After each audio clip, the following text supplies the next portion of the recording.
Thinking in Bets, written by Annie Duke, released in 2018, hits decision-making from a different angle. The author was a professional poker player who's also the only woman to have won the NBC National Heads-Up Poker Championship and the WSOP Tournament of Champions, and now is a consultant and speaker on decision strategy. Thinking in Bets is a book that focuses on how luck impacts on the outcomes of our decisions. Hence, the best decision does not always yield the best outcome. The key to long-term success is to think about decisions in percentages. We must accept when we just got lucky, and an outcome was highly unlikely when. Also, we should not kick ourselves if a decision that has a 90% likelihood of a positive outcome fails. We must look at these failures as the influence of luck, rather than bad decision-making.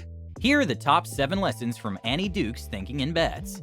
Lesson 1. Understand that our brains weren't built for rationalization. According to Annie Duke, the secret is to make peace with walking around in a world where we acknowledge that we're not sure, and that is okay. Our brains have evolved to create order and certainty in the world around us. However, this is not the case in reality.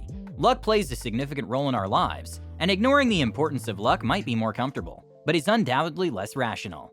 When we view results in hindsight to identify how things happened, we often fall to cognitive biases. Just like when only a correlation exists, and yet we often assume causation. Additionally, we tend to only select the data that confirms our narrative. We are so willing to lie just to protect ourselves from the idea that our decisions, paired with luck, can lead to bad outcomes. The sooner we understand and accept this, the more rational our decisions can become. Lesson 2. Treat every decision as a bet. The trap that a lot of people fall into is thinking in absolutes. It is too often that we think about decisions as either being right or wrong, but which category the decision falls into depends on the outcome. Therefore, issues arise when we assume our decision to be entirely right before an event. When the outcome ends up not aligning with our prediction, our confidence will be shaken. The strength of thinking about every decision as a bet is that we stop gathering more information and think more logically. When we start to think of decisions as bets, we begin to see a range of possible futures and adjust our degree of certainty accordingly. Thinking in bets also allows us to be more compassionate with ourselves. We're no longer attaching an ego to our decisions. Lesson 3. Have positive expected value. In addition to thinking about decisions as bets, we also have to consider the possible rewards of our decisions. The expected value of decisions is calculated by multiplying the possible reward associated with the outcome by the likelihood of an outcome. The equation goes like this: expected value equals likelihood of reward times possible reward. We should always make a decision that has a positive expected value. A positive expected value is when the expected value is greater than our personal cost. Personal costs includes the time it takes to carry out our decision and the cost of attention and money we have to commit. Lesson 4. Learn decision evaluation. The action of the decision does not equal the quality of an outcome. In life, we can make terrible decisions that still manage to produce good results. However, if we do not critically assess that decision and continue to make the same mistakes, we will have more bad outcomes than good. The author recommends adopting a specific practice whenever we receive a good result. We must find at least 2 mistakes and tell them to a friend, a partner, or a coworker. This will help us keep a level head, and it will help us make the shift from being results-focused to being process-focused.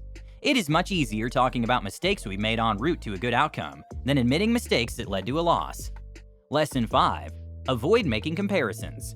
Annie Duke stated that we're not betting against another person in most of our decisions, but rather we're betting against all the future versions of ourselves that we're not choosing. As humans, we tend to make comparisons of ourselves to others. This includes comparing our outcomes based on the decisions we make. But comparisons only cloud our decision-making and add unnecessary layers of complexity. We should consider our own decisions and seek to improve their quality, instead of comparing ourselves to others. Although another person got a good outcome from a specific decision, that could have been because of luck. Lesson 6. Follow the 10-10-10 rule. The 10-10-10 rule is to always think about our future self. We need to try not to focus on what's happening right now. Instead, we must focus on what is going to happen in the future and should consider how we would feel about a decision in 10 minutes, 10 months, and 10 years. If we can make a decision that's likely to benefit us in the future, then we should do it. If the cost today is less than the expected value of the future outcome, then we should do it. We shouldn't be lazy and think that it's a problem for our future self. We also need to be patient in order to reach our goals. Lesson 7. Work backward from a positive future. Identifying a goal and working backward from there will help us make better decisions in life. This type of approach allows us to see the impact of low probability events that were influenced by chance, and the impact of small positive decisions. A combination of low probability events and good decision making can greatly help us reach any goal. In conclusion, all the tips that Annie provided are reliant on the action. If we don't act and make decisions today, we won't become better educated to making decisions in the future. Do you like making bets? Let us know in the comments. Thank you for listening. Please don't forget to like and subscribe so you don't miss out on my new content. You can also get a free copy of the audiobook by clicking the link in the description. Until next time.